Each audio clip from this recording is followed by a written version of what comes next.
জঙ্গল থেকে ছুটে আসা হাতির উপদ্রবে অতিষ্ঠ জনজীবন। এমনই ঘটনা ঘটেছে ভারতের শিলিগুড়ির উত্তরাঞ্চলের রাঙাপানি গ্রামে। জঙ্গল দিয়ে ঘেরা এই গ্রামে প্রায় বন্যপ্রাণীর উপদ্রব লক্ষ্য করা যায়। এবারও তাই ঘটেছে। পাশের বন থেকে হাতির পাল ঢুকে নষ্ট করে দিয়েছে ফসলি জমি। হাতির এই তাণ্ডবে উদ্বিগ্ন হয়ে পড়েন গ্রামবাসী। লাঠিসোঁটা নিয়ে তাড়া করেন হাতিগুলোকে। দ্রুত আতঙ্ক ছড়িয়ে পড়ে গোটা গ্রামে। কাছেই লোকালয় হওয়ায় সবাই ভয় পেয়ে গেছে। যদি আমাদের বাড়িঘর ক্ষতিগ্রস্ত হয় তাহলে অনেক ভোগান্তি পোহাতে হবে। এজন্য সবাই হাতি তাড়ানোর জন্য বন কর্মকর্তাদের অনুরোধ জানান। খবর পেয়ে সেখানে দ্রুত পৌঁছান বন বিভাগের কর্মকর্তারা। রাঙাপানি গ্রামে হাতির পাল ঢুকে পড়ার খবর পাই আমরা। রেঞ্জারদের সঙ্গে আরো দল পৌঁছায়। আমরা হাতির পালকে ঘিরে ধরে জঙ্গলে পাঠাই।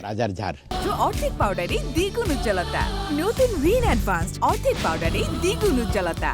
শিলিগুড়ি ও জলপাইগুড়ির বনবেষ্টিত গ্রামগুলোতে বন্যপ্রাণী ঢুকে পড়া নতুন কিছু নয়। বিশেষ করে গাছপালা কেটে বন উজাড় করায় নিজেদের প্রাকৃতিক বাসস্থান ছেড়ে লোকালয়ের দিকে ধাবিত হচ্ছে বিভিন্ন বন্যপ্রাণী। প্রাকৃতিকভাবেই বিভিন্ন প্রজাতির প্রাণীর আবাসস্থল আলাদা, যা বাস্তুতন্ত্রের ভারসাম্য রক্ষায় জরুরি। প্রতিনিয়ত বন উজাড় করায় এই ভারসাম্য হুমকির মুখে পড়তে যাচ্ছে বলে আশঙ্কা করা হচ্ছে।